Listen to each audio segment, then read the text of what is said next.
The On a Wing and a Prayer movie tells the story of Doug White, whose family charters a private plane to fly them back from Florida to Louisiana after they had attended Doug's brother's funeral. They're on a King Air 200. It's a twin-engine plane. It's not a huge plane, but it's definitely more complicated than the Cessna that Doug had flown in the past. It's worth noting that the real Doug White had significantly more flying experience than Dennis Quaid's character in the film, who had only gone on one Discovery flight, during which he performed horribly. The real Doug White had gotten his pilot's license back in 1990 flying a Cessna. He'd let about 18 years go by before he recently decided to take up flying again. So that brings us to the biggest question regarding the On a Wing and a Prayer true story.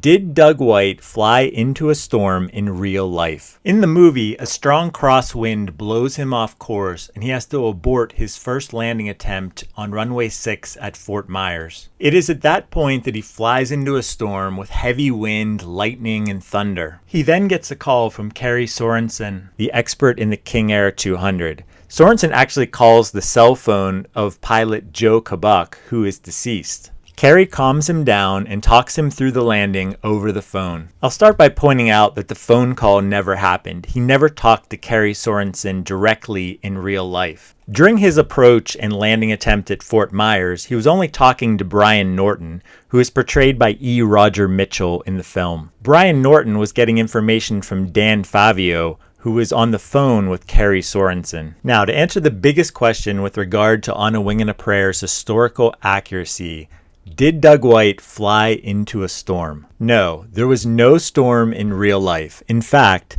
the weather almost couldn't be more opposite. In reality, Doug had blue and sunny skies during the ordeal. While landing at Fort Myers, there was no wind. Doug landed the plane smoothly on his first attempt, setting the plane down in 3,500 feet or less on runway 6 at Fort Myers International Airport. It was a greaser, to be honest, Doug said. It didn't jump or skip. The only significant turbulence that Doug White mentioned encountering in real life was when they took off and began to ascend through the clouds.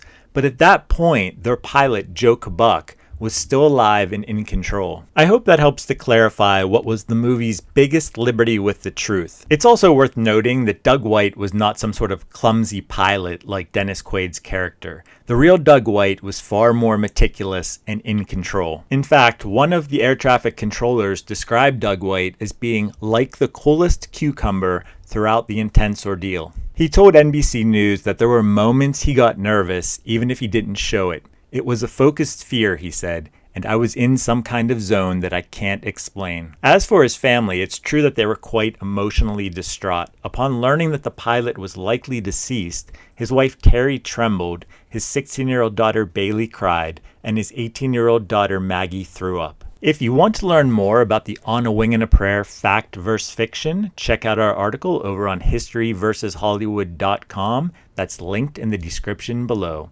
As always, if you enjoyed this video, hit that like button and subscribe to our channel. Anchors away, everyone.